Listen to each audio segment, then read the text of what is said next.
Hello students. आज मैं आपके लिए VEGGG 171 media and communication skills की पीपीटी आपसे शेयर करूंगी।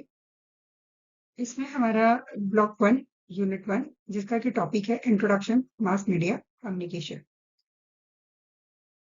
इसमें जो मैं टॉपिक कवर करने वाली हूँ वो लिस्ट आपके सामने है। Introduction, communication and its function, elements of communication, kinds of communication, the 7 C's of communication. उसके बाद हमारे इंपॉर्टेंट टॉपिक रहेंगे एंड लास्ट में समरी। जैसे कि आप इस स्लाइड में देख रहे हो इंट्रोडक्शन, इसमें जो भी चीज हम कवर करने वाले हैं इस सेशन के अंदर वो रहेगा कि कम्युनिकेशन का मीनिंग क्या होता है, किस तरह से हम इसको एक्सप्लेन करेंगे, उसकी इंपॉर्टेंस क्या रहेगी।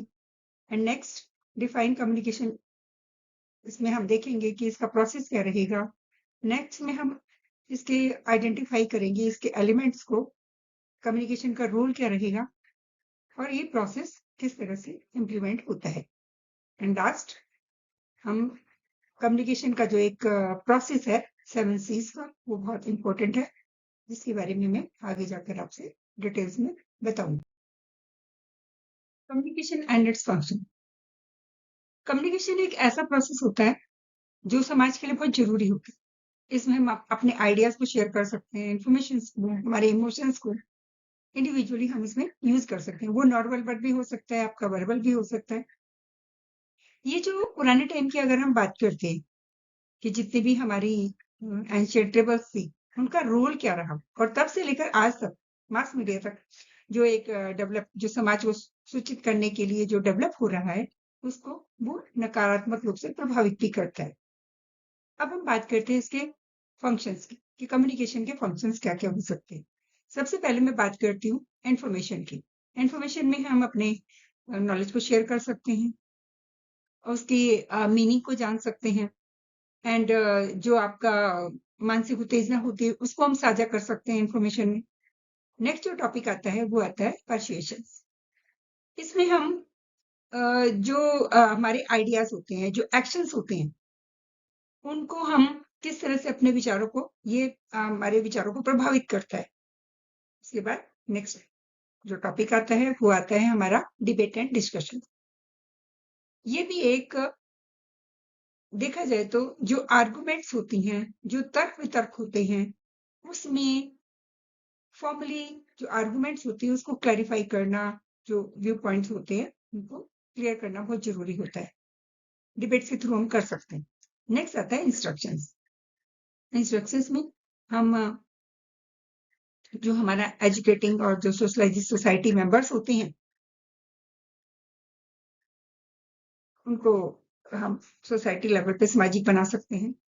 एंटरटेनमेंट, एंटरटेनमेंट में हमारा बहुत अच्छा रोल रहता है मीडिया का, जिसमें ये हमें एक रिलैक्स फील कराता है। जैसे आप देखते हो कि बहुत सारे लोगों को टीवी पे सीरियल्स वगैरह देखने में बड़ा आनंद आता है, तो ये मीडिया ही प्रोवाइड करता है। कल्चर प्रमोशन की मैं बात करूं तो कल्चर प्रमोशन में जो हमारे कल्चर को प्रमोट करना, उसको प्रिजर्व करना, ये भी एक प्रोसेस होता है, इसको हम प्रमोट कर सकते हैं। इंटीग्रेशन, इंटीग्रेशन में हमारा जो सोसाइटी लेवल पे हमें उसके प्रसार को बढ़ाना और ये देखना कि किस तरह से एक यूनिटी में वो convert. Elements of communication. Communication एक डायनेमिक प्रोसेस है जिसमें हम 5 कीज को इसमें हम यूज करते हैं। सबसे पहले आता है हमारा मैसेज। कॉल कम्युनिकेशन के लिए हमें उसकी इंपॉर्टेंस को, उसके भावना को इसमें रखना पड़ता है कि वो कैसा होता है, और ये किसी भी फॉर्म में हो सकता है। जो मैसेज हम कन्वे करते हैं वो किसी भी फॉर्म में हो सकता है, लाइक स्पीच के फॉर्म में हो सकता है, राइटिंग की फॉर्म में हो सकता है, विजुअल आर्ट हो सकता है। तो हमें इसको पूरा करने के लिए इसमें हम कुछ हमारे जो नॉर्मल नॉन वर्बल क्यूज होते हैं उसको हमें ऐड करना होता है। नेक्स्ट आता है हमारा कम्युनिकेटर, इसमें सेंडर का बहुत बड़ा रोल है। ये जो भी हमारे मैसेजेस होते हैं उनको इनकोड करता है और उसको ये ट्रांसमिट करता है। एक इफेक्टिव कम्युनिकेशन के लिए ये बहुत जरूरी होता है कि किस तरह से, क्योंकि उसके बहुत सारे बैरियर्स होते हैं, साइकोलॉजिकल बैरियर्स हो गए, तो ऑडियंस किस तरह से उसको ऑडियंस के सामने मैसेज को किस तरह से क्लियर करना है, ये बहुत जरूरी होता है इसके लिए। नेक्स्ट आता है हमारा ट्रांसमिशन मीडियम। इसमें चैनल का बहुत रोल होता है और ये भी एक जरिया है मैसेज को लोगों तक पहुंचाने का, वर्बली, रिटर्न या इलेक्ट्रॉनिक फॉर्म में। हर चैनल्स की अपनी वीकनेस और स्ट्रेंथ होती है और ये डिपेंड करता है कंटेंट की चॉइस पे कि आप किस तरह का मैसेज कन्वे कर रहे हो। नेक्स्ट आता है हमारा रिसीवर। रिसीवर में जो रिसीवर होता है ये डिकोड करता है और उस मैसेज को मतलब सक्सेसफुली डिकोड करना रिसीवर का काम होता है। उसमें उसका एटीट्यूड, उसका साइकोलॉजिकल बैरियर, कि किस तरह से उसको मैसेज मिल गया और क्या प्रॉब्लम उसने फेस की, ये इस पे डिपेंड करता है। फीडबैक की अगर मैं बात करूं तो फीडबैक में जैसे कोई मैसेज मिल गया, समझ लिया गया, फिर वो परमिशन देता है कि एक इंटरनल मीनिंग को कि वो कन्वे हो गया मीनिंग, तो उसके अलग अलग फॉर्म भी हो सकते हैं।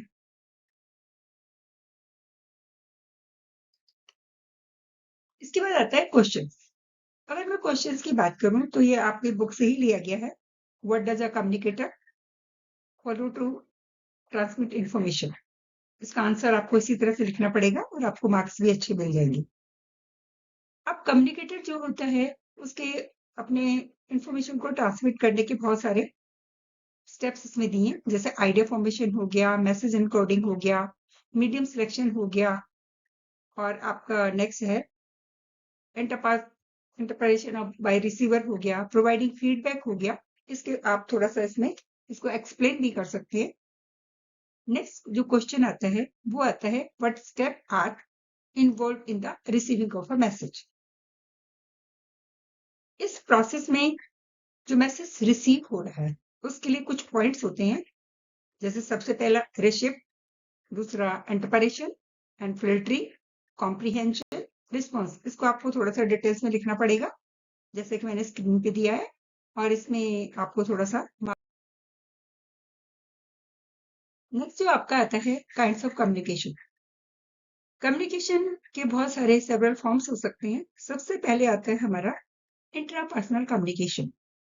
इंटरपर्सनल कम्युनिकेशन में ये एक ऐसा कन्वर्जन है जिसमें जो पर्सन होता है वो खुद से करता है अपने आप, इंटरनली वो इन्वॉल्व होता है इस प्रोसेस के अंदर, और उसका जो अपना एक फीडबैक होता है, सेल्फ फीडबैक, उस पे वो अपने एक्शन करता है।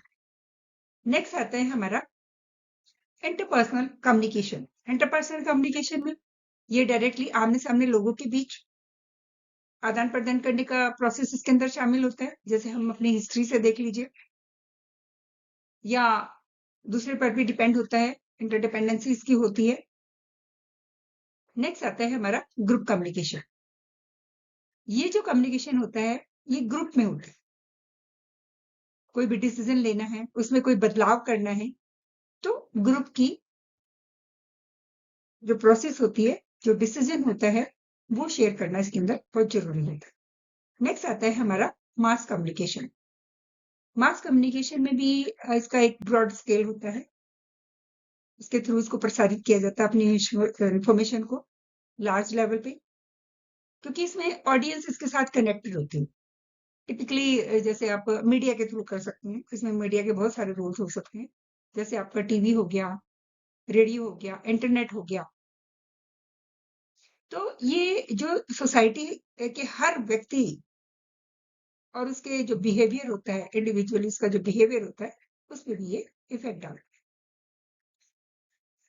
इसके बाद इससे रिलेटेड क्वेश्चन भी इसके अंदर हैं। जैसे आपका क्वेश्चन देख रहे हो आप, write to impact of each of the following types of communication. इसमें आप इस तरह से लिख सकते हो। एक फर्स्ट रहेगा आपका इंट्रापर्सनल कम्युनिकेशन। इसमें आप 2 पार्ट्स में इसको डिवाइड कर सकते हो। क्वेश्चन के ऊपर डिपेंड करता है कि अगर वो लेंथी है तो थोड़ा-सा आपको एक्सप्लेन करना पड़ेगा। एंड देन अगर 6 मंथ्स का क्वेश्चन आ रहा है तो इतना ही आपके लिए बेटर है। इसलिए आप इसका इंट्रापर्सनल के 2 लेवल्स हो सकते हैं, clarity of thoughts and streamlining of thoughts. Next आता है इंटरपर्सनल। इंटरपर्सनल में आपका exchange of information between 2 people and second is the flow of information. Immediate feedback group में भी आपका 2 पार्ट्स हो सकते हैं, flow of information to a group people and interaction with a greater number of people. Next आता है mass. A use of technology and dimensions of information in a large scale. Crafting effective communication एक strategic और creative process है जो 7 C's के द्वारा हम इसको गाइड कर सकते हैं। इसमें सबसे पहले आता है हमारा कंटेंट। ऑडियंस को हमें ये आइडेंटिफाई करना है कि उसके क्या की पॉइंट होने चाहिए जो ऑडियंस के चारों तरफ ही होने चाहिए, उसके जो मैसेज हम कन्वे कर रहे हैं। नेक्स्ट आता है हमारा कॉन्टेक्स्ट। कॉन्टेक्स्ट में हमारी सेटिंग्स क्या होगी, हमारा बैकग्राउंड क्या होगा, जो मैसेज हम और मैसेज हमारा पूरा क्लियर होना चाहिए, लोगों को समझ भी आना चाहिए, ये हमें इंश्योर करना बहुत जरूरी। नेक्स्ट आता है चैनल। किसी भी चैनल को हम चूज करते समय हमें लोगों का ध्यान खींचने के लिए ऑडियंस का उसमें हमारा ट्रस्ट होना चाहिए, हमें फैमिलियर होना चाहिए, तभी उसकी इंपॉर्टेंस बढ़ती है। नेक्स्ट आता है हमारा क्लैरिटी। जो लोगों का जो हमें ध्यान खींच रहे हैं, जो डायरेक्टनेस है, सिंपलिसिटी है, ये हमारा एम होना चाहिए उस मैसेज में, ताकि हम अपने जो हमारा एक कैप्चर किया है हमारा मैसेज को हम एक अटेंशन दे सकें। ठीक है। नेक्स्ट आता है हमारा कंपोजिशन। कंपोजिशन मैसेज को डिलीवर करते समय इस तरह से डिजाइन तैयार किया जाना चाहिए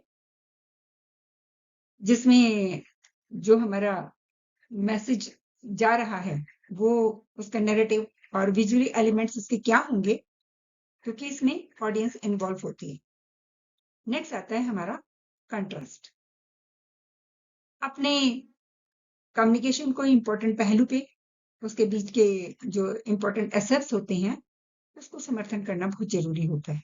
नेक्स्ट आता है हमारा कंसिस्टेंसी। कंसिस्टेंसी में हमें ये देखना होता है कि जो एलिमेंट्स है इसको डिजाइन करने के लिए जो हमने मेंटेन की है उसमें इसको एक सिमिलरिटी होनी चाहिए, एक रूपता होनी चाहिए। ठीक है। उसके बाद आता है हमारा इंपॉर्टेंट टॉपिक। इसमें 7 C's जैसे कि मैंने आपको बताया ही था, ये इंपॉर्टेंट है और एलिमेंट्स भी आ सकते हैं इस क्वेश्चन में। नेक्स्ट आता है हमारा समरी। समरी रीड करना बहुत जरूरी होता है क्योंकि एग्जाम डेज में जिस दिन हमारा एग्जाम होता है अगर हम समरी भी रीड कर लेते हैं तो जो हमने बैक में लर्न किया था वो हमें थोड़ा सा रिकॉल हो जाता है। तो ये जो यूनिट है ये क्या शो करती है, ये इसमें हम बताते हैं कि जो इंफॉर्मेशन है उसमें हम अपने जो हमारे आइडियाज होते हैं उनको हम इन्वॉल्व करते हैं, मैसेज को, मीडियम हो गया उसका, रिसीवर हो गया उसका, फीडबैक हो गया, ये सारी चीजें इसके अंदर होती है क्योंकि ये एक ऐसा डायनेमिक साइकिल होता है जो समाज को आकार देने के लिए मौलिक है। आई होप आपको ये वीडियो पसंद आई होगी। Thank you.